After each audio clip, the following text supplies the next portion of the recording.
Assalamualaikum warahmatullahi wabarakatuh. Perkenalkan, nama saya Vina Lutfiana Aldawiyah, NPM saya 1907 1010235. Dan perkenalkan, nama saya Megawati Kusmana Putri, NPM 1907 1010 161. Dan di sini saya dengan teman saya Megawati akan menjelaskan terkait asas-asas penyelenggaraan pemerintahan daerah. Memasuki bahasan yang pertama, yaitu pengertian dari pemerintahan daerah. Dalam pasal 18 Undang-Undang Dasar 1945 diatur tentang pemerintahan daerah, yaitu mengenai pembagian daerah Indonesia atas daerah besar dan kecil dengan bentuk susunan pemerintahannya ditetapkan dengan undang-undang dan memandang dan mengingat dasar permusyawaratan dalam sistem pemerintahan negara dan hak-hak asal-usul dalam daerah-daerah yang bersifat istimewa. Dalam pemerintahan daerah terdapat 3 asas, yaitu asas desentralisasi, asas dekonsentrasi, dan asas tugas pembantuan. Untuk yang pertama, kita membahas tentang asas desentralisasi. Pengertian dari asas desentralisasi yaitu asas yang menyatakan penyerahan sejumlah urusan pemerintahan dari pemerintahan pusat atau dari pemerintahan daerah yang lebih tinggi kepada pemerintahan daerah tingkat yang lebih rendah sehingga menjadi urusan rumah tangga dalam daerah tersebut. Selanjutnya adalah contoh penerapan asas desentralisasi. Yang pertama yaitu kasus Nusa Tenggara Barat.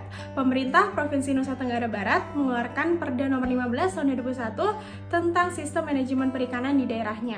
Yang kedua yaitu APBD untuk rakyat Jawa Timur. Salah satu jenis desentralisasi adalah desentralisasi fisikal, yaitu melimpahkan wewenang pengelolaan keuangan kepada daerah otonomi.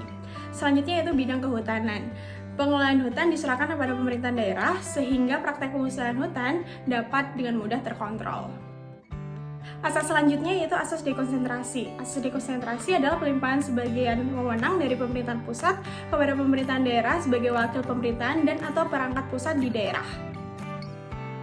Di sini ada 4 contoh penerapan asas dekonsentrasi. Yang pertama yaitu koordinasi wilayah. Koordinasi wilayah merupakan perencanaan, pelaksanaan, kontrol, kelembagaan, dan pembinaan serta pengawasan. Lalu yang kedua, terdapat fasilitas kerja sama dan penyelesaian penyelisihan antar daerah dalam wilayah kerjanya. Yang ketiga, ada fasilitas penerapan dan penegakan peraturan perundang-undangan.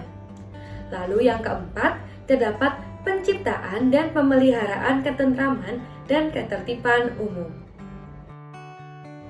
Lalu di sini saya akan menjelaskan terkait asas tugas pembantuan.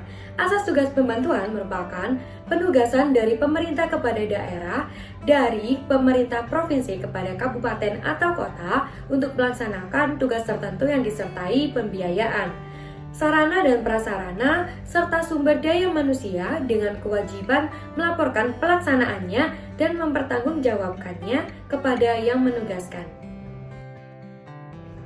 Selanjutnya, saya akan menjelaskan terkait dengan contoh penerapan asas tugas pembantuan.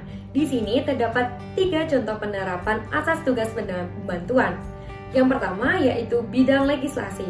Bidang legislasi merupakan peraturan daerah atau perda yang dibuat oleh peraturan kepada daerah yang meliputi peraturan daerah provinsi, kabupaten, ataupun kota. Selanjutnya yang kedua yaitu perimbangan keuangan. Perimbangan keuangan merupakan sistem pembagian keuangan yang adil, proporsional, demokratis, transparan, dan bertanggung jawab. Lalu, yang ketiga yaitu perencanaan APBD. Perencanaan APBD merupakan rencana keuangan tahunan pemerintahan daerah yang ditetapkan dengan peraturan daerah. Demikian yang bisa saya sampaikan. Saya Vina Lutfiana Aldawiyah. Saya Megawati Kusmana Putri. Pamit undur diri dan terima kasih. Assalamualaikum warahmatullahi wabarakatuh.